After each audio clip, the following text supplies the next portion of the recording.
Yang saya ingin tanyakan yang pertama adalah tujuan pembelajaran yang akan Ibu sampaikan pada saat pembelajaran ini seperti apa?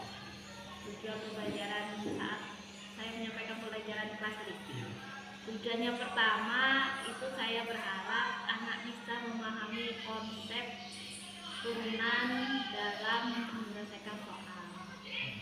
Jadi setelah anak itu paham konsep, maka dia diubah bagaimana membentuk soalnya, anak-anak itu bisa paham. Nah, jadi untuk penanaman konsep itulah kita butuh tenaga yang ekstra. Tentunya di situ ada penekanan biar anak itu bisa paham. Kayak itu misalkan ada penguraian pangkatnya, ada pengalihan pangkat dengan koefisien seperti Pak lihat di kelas tadi.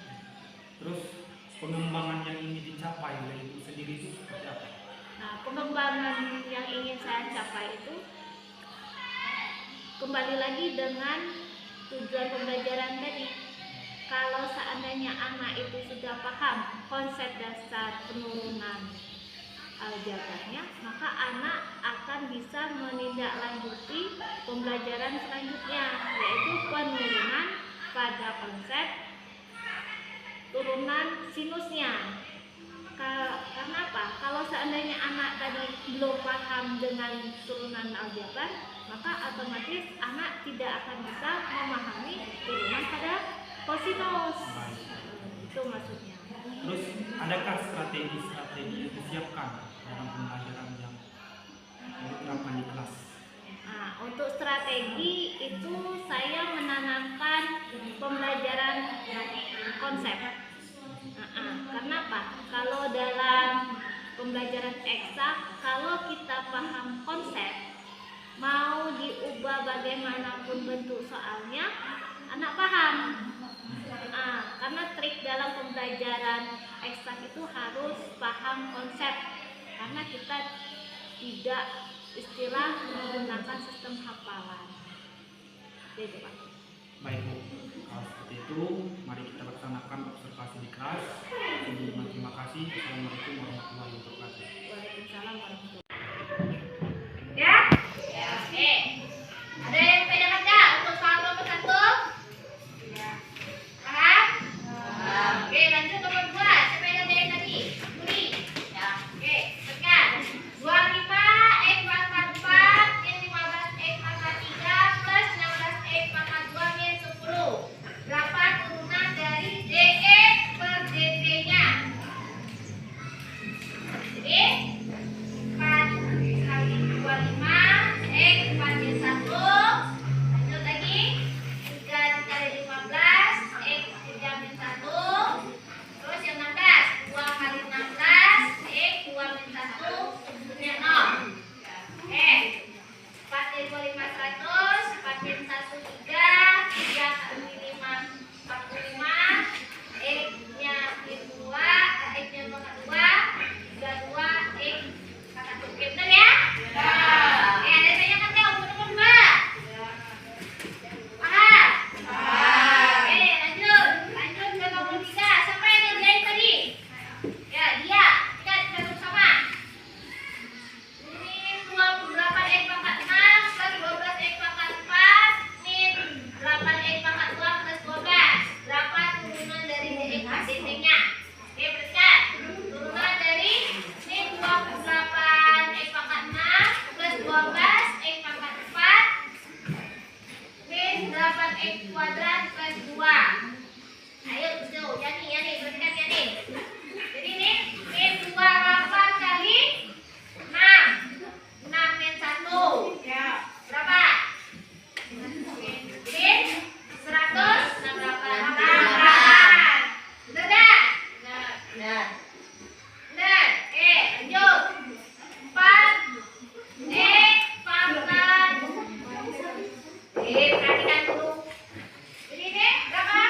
Jadi 4 dikali 12 berapa?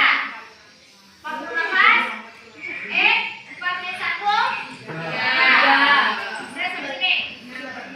Lanjut. Yang 8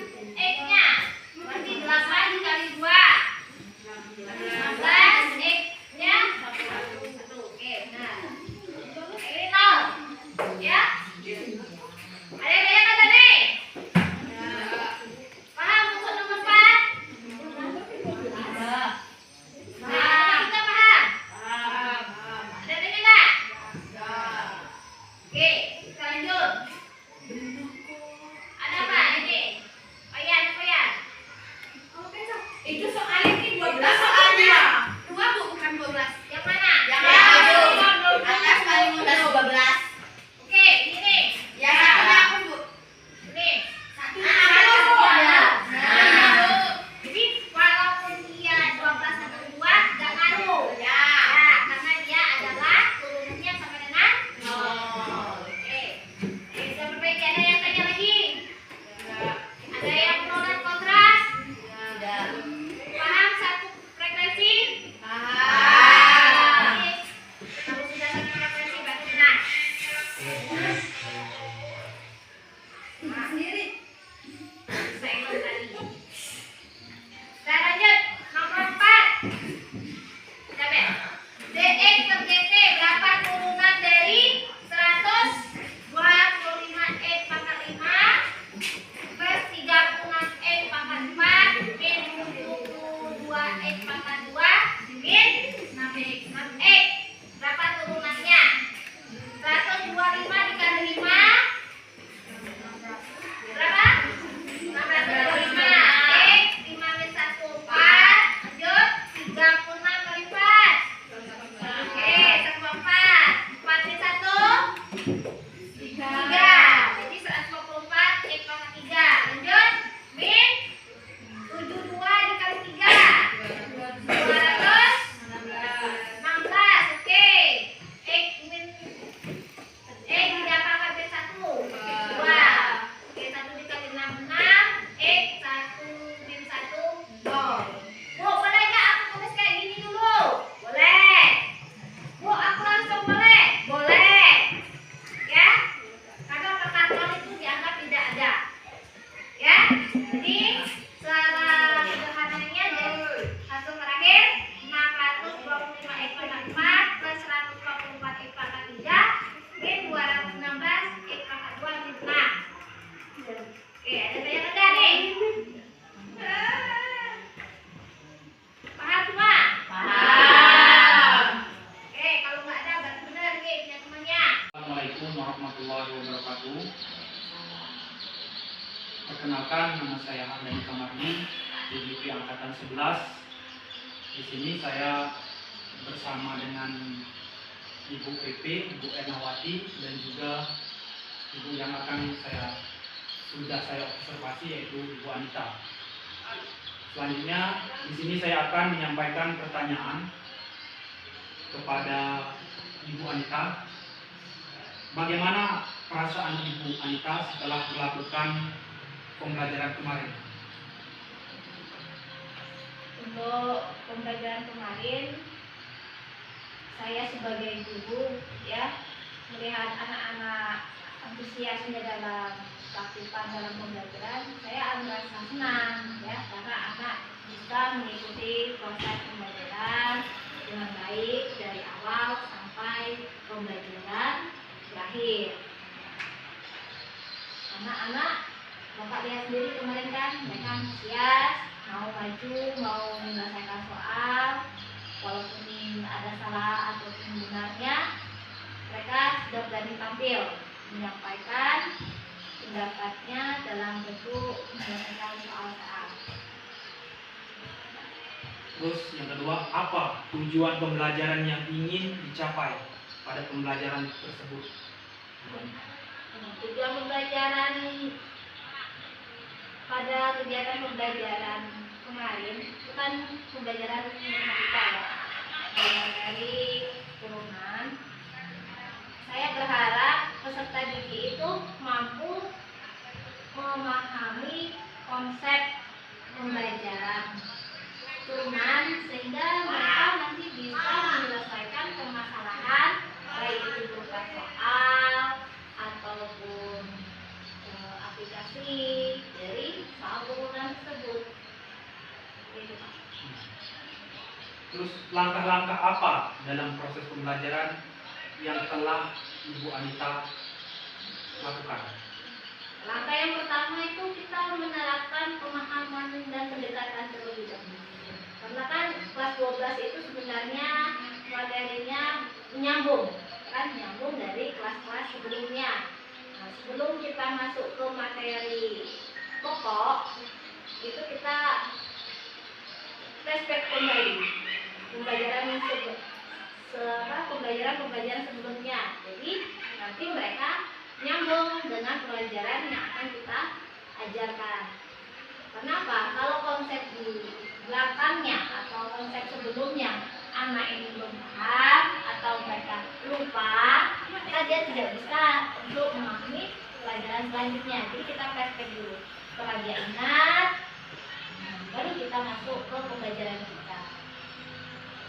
Terus Ibu Anita, bisakah Ibu ceritakan kembali area pengembangan yang sudah Ibu lakukan? Area pengembangan Bagaimana? area pengembangan dalam hal pengembangan pembelajaran seperti itu. Untuk karya pengembangan mungkin itu kita lebih fleksibel, itu pengembangan di modul ajar sebenarnya ya.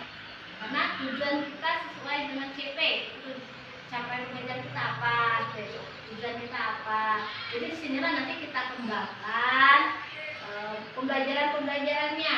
Misalkan pembelajaran matematika pada turunan tadi, saya kan bertujuan peserta didik itu bisa memecahkan penyelesaian soal tersebut. Tapi di situ kan ada istilah pemecahan masalah gitu. Jadi ya saya menerapkan pembelajaran PBL tadi itu pada anak. Jadi bisa soalnya berupa soal, terus mereka kembangkan bagaimana menyelesaikan soal ini. Jadi lebih ke pengembangan modul aja. Menurut Ibu Anita sendiri, idealnya yang seperti apa ukuran keberhasilan dari pembelajaran yang kemarin dilakukan? Kalau untuk ukuran pembelajaran, ya, kalau dilihat dari nilai itu kan kategori penilaian itu sebenarnya memang bisa dilihat dari nilai ya, karena kita ada KKN. Tapi kita kembali lagi, sebenarnya nilai ini dia capai itu memang dia benar-benar paham atau dia melihat dari temannya. Kalau seandainya, makanya biasanya kalau saya itu memberikan pembelajaran kepada anak itu tidak mulu dengan ulangan gitu. Jadi saya panggil mereka satu-satu. Ini anak ini ngerjakan soal yang ini ngerjakan soal yang seperti ini. Jadi bisa nggak dia memahaminya? Nah, jadi seperti itu. Jadi pemahamannya itu sebenarnya tidak cukup hanya dibatas dengan KKN tapi pemahaman konsep. Nah, kalau anak ini udah paham, soalnya kita bolak-balik, dia bisa ngerjain. Oh berarti anak ini paham belum konsepnya? Seperti itu. Karena kalau kamu di eksa, kami nggak bisa ngapal. Ya, kami lebih ke pemahaman konsepnya. Kalau konsepnya paham, bagaimanapun bentuk soal yang dia kembangkan, kerjakan, bisa. Apa rencana Ibu sendiri untuk meningkatkan pengembangan tersebut, meningkatkan pembelajaran? Kalau untuk peningkatan pengembangan pembelajaran, biasanya saya itu kan mau mengajar pembelajaran di pertemuan selanjutnya. Itu saya berikan dulu konsep apa, kilas kisi-kisi yang akan kita pelajari minggu depan itu apa. Itu kemarin kan. Di pertemuan selanjutnya saya akan mengajarkan materi turunan kosinus. Nah, sebelumnya tadi di pembelajaran sebelumnya saya sudah mengajarkan turunan. Di sini saya kasih kesempatan kepada anak-anak, kalau kita kan sekarang sudah modern. Bisa kita lihat dari HP, AI sudah banyak. Nah, boleh kalian cari materi kita tentang turunan kosinus. Maka di situ di rumah mereka mulai mencari. Setidaknya dia ada literasi lah untuk membaca. Jadi mereka enggak untuk hanya menerima dari kita. Jadi ada apa ibarat kata literasi terlebih dahulu peserta didik itu. Gitu. Jadi dia bisa nyambung. Oh, misalnya setelah saya jelasin, mungkin anak ini, Bu, kemarin tuh di rumah baca, pendapat aku kayak gini loh Bu. Nah, jadi sini kita akan ketemu nanti penyelesaiannya, terus fleksibilitas pembelajaran.